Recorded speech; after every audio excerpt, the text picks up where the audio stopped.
wasaaradda xanaanada xoolaha Jamhuuriyadda Soomaaliland oo muddooyinkii u dambeysayba howlgallo daaweyn iyo tallaal dhinaca xoolaha ka waday deegaamada gobolka Saraar ayaa waxay haatan howlgallo aad u waaweyn kuwaas oo lagu daweynayo xoolaha aad u tiro badan ee ka samaysay deegaamo hoos yimaada magaalooyinka Caynaba Wadaamago Ceeldhaab iyo deegaanka Saddexgeed halkaas ay isugu soo hayaameen dad soo guurta oo ka yimid dalkan dariska ah ee Soomaaliya suduwaha wasaaradda xanaanada xoolaha gobolka Saraar Dr. Ibrahim Ahmed Taleban ee warbaahinta qaranka Soomaaliland uga warbixiyay howlgalkan iyo daaweyntan caafimaad ee wasaaradda xanaanada xoolaha Soomaaliland ay ka wado deegaamada gobolka Saraar wasaaradda xanaanada xoolaha ee gobolka Saraar waxay muddo 42 cisho daawo ka waday gobolka Saraar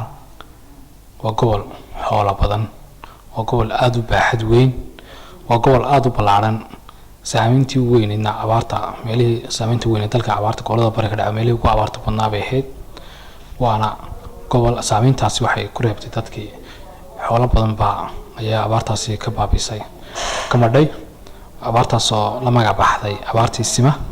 oo kii shanta tiro lahaa maanta wuxuu haystaa hal tiro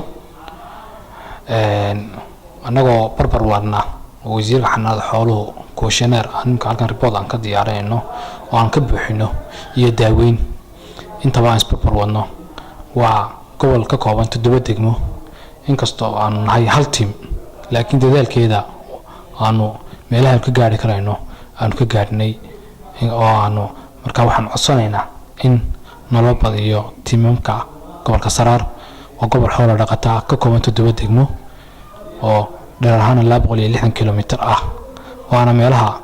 intaas oo dhan xoolaha ku nool meelahaas oo dhan waa waxay u baahan yihiin in la xoojiyo marka waxaan nahay hal team kaliya teamkaasna anagu dadaalkeeda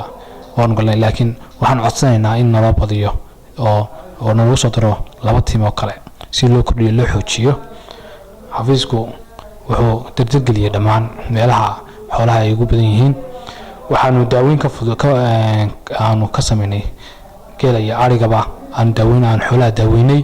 meelahaas oo xoolahaas aanu dhulal badan aan tagnay oo xoolaha ka soo daaweynay iminkana gobolka waxaa xoog dad badan oo soo guurataaba ka yimi gobolka Gadguduud Cadaado Dhuusamareer dadkaasina waan daaweynay xoolihii intaan ka gaari karaynay inkastoo aan isleenahay si wada haduu alla ka dhigo hadii maal daaweyntan si dhamaato aan isleenahay si wada inaanu si daaweyno dhulkaas oo kale oo aan u baahanahay in la sii xoojiyo oo tiim kale oo dheeraadan looga baahan yahay oo xagga culays baa naga saaran oo xoolo badan baa iminka jooga oo ka soo guuray dhinacaas iyo Gadguduud marka waxaan codsanaynaa in la kordhiyo xagga tiimamka oo nala xoojiyo si aanu aragno gobolka loo qeybiyaa Saraar iyo Cayn